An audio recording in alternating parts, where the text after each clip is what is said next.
Hi, I'm Melissa Fleming. My husband James and I formed the Austin Round Rock, Texas chapter of The Cure Starts Now. Shortly after our son Brock had battled DIPG for 7 months in 2016.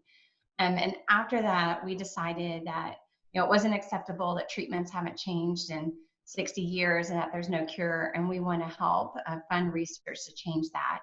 And so I'm really glad that you're here with us today, Dr. Hummel, because I want to talk about the DIPG Registry, and you are the local principal investigator of the DIPG DMG registry at Cincinnati Children's. And so I know you've talked to Keith before about the registry and how the data that you're able to collect and all that information about the mutations really helps direct future trials and future strategies. You've also commented that we now have some proof that there are a few long-term survivors and what it really makes them unique and why is that. But we haven't talked as much about why it's important for families to get registered with recently diagnosed children and what those benefits are. Can you talk more to that? Yeah, Melissa. One of the great things about the International DIPG DMG Registry is that you have centralized MRI readings, which can help sometimes with misdiagnoses. Because one of the things that we see in the registry is not everything that comes through is necessarily a DIPG or DMG. Most often they are, but you get access to centralized MRI readings.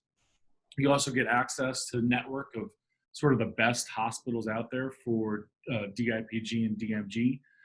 You get free second opinions as well. And I want to give a nod or a shout out to Dr. Miriam Falauti, who's at Nationwide Children's right now. And, this is sort of she really sort of was the impetus for the registry, and with the help of the collaborative, really pushed this forward. Um, and I just would really encourage people who are newly diagnosed to go to the website and click that button to enroll. So what is the website? How would they enroll? Yeah, so the you go to dipgregistry.org, and on that, when you pull that up, essentially the first thing that you pull up is a button that says, enroll here, I believe. I think it says how to enroll, and you click on that button, and it basically goes through the process. There are phone numbers, there are emails. We're also in the process at the registry of doing making this a little bit more easier to do enrollment online. That's not quite yet. That's coming down the pike. But because right now we have to, it's not quite a fully automated process, but it's very easy. There's one number to call or one email to email. Hopefully down the road we'll get a button that says click to enroll, and it takes you to an automated process on the website. But right now, we ask people to reach out and email or talk to people.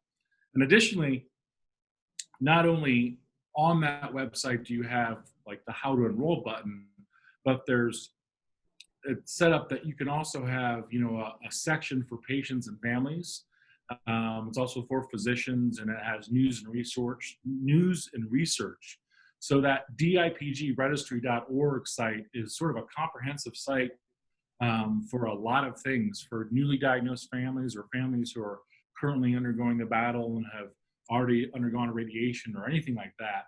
It's really a comprehensive site that talks about the causes of DIPG or some of the supposed causes that symptoms of diagnosis, treatment, the search for new treatments, and it's really broken down really well.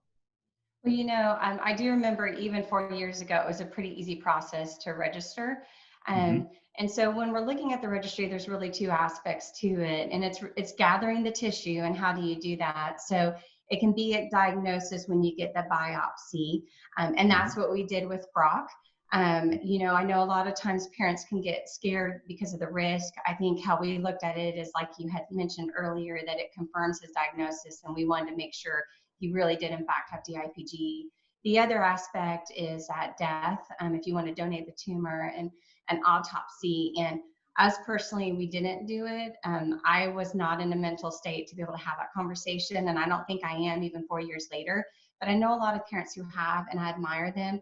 One dad said, I promised my daughter I would get that out of her head, and it was going.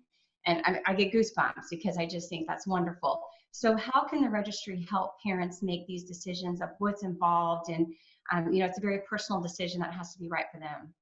Yeah, it is. And I just want to say that is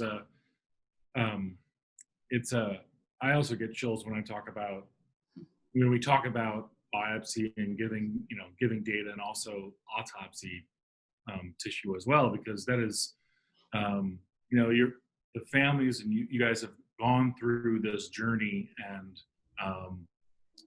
made, so many sacrifices, and then this is sort of that final part of that for those who choose to do autopsy. And it's not for everyone. And as a physician who presents that opportunity to patients, it's hard on our part too, but yet we know that a lot of times that information can be critical to adding to the registry and adding to the data that's being gathered, because we're behind from a scientific standpoint. We're behind.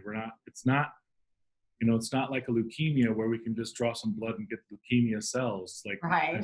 and have all that biology. We're a little bit behind in the scientific thing. So the easiest way to, or the best way to help families make this really, it's a difficult decision, is to talk to your physician, and then also you can also call the International DIPG DMG Registry number, and we can connect you with other physicians who can help you talk through that process, what that process will look like, what that process will entail, and what could result from that process. So again, it's that same button of, click here to enroll, or that number, that we can help talk through that, and then we can help coordinate things. Usually, if that is the choice that people go. Great. That's great to know. Well, I also have some good news. So on behalf of over 40 chapters of the Cure Starts Now and over 25 foundations that are part of the DIPG Collaborative, we really appreciate everything that you have done and the registry is doing. And we've been supportive of it since the first DIPG symposium in 2011. It's really grown to a huge worldwide effort. There's over 114 hospitals involved in 15 different countries. It's really the biggest project worldwide. And we know that y'all are gathering the information that you need to really help us find a cure. And we want to make sure that you get to continue it. So on behalf of the Cure Starts Now and the DIPG Collaborative, I would like to award the International DIPG DMG Registry with $1.5 million. So this will help for the next 2 years of funding of 2021 and 2022. Wow. Thanks so much. That's very impressive. Wow. Thank you so much to the DIPG Collaborative. And you were talking about that first symposium back in 2011. And I remember that was, in a relatively small conference room, and it has grown leaps and bounds. We've now had more, we have just had a handful of foundations at that time. And now that collaborative has really grown, and it's amazing to see the work that you guys do and the collaborative does to help with this, because this is fantastic news, especially in this current state that we're in with, we really appreciate, from the registry, we really appreciate everything the Cure Starts Now and the DIPG DMG Collaborative have done to give us this money to help continuing the funding of the International DIPG Registry for the next 2 years. I'm shocked. It's fantastic news. Thank you very much. Well, and I just think so much information is valuable. And when we were in the fight, I didn't fully understand what we were up against, which I think was a good thing.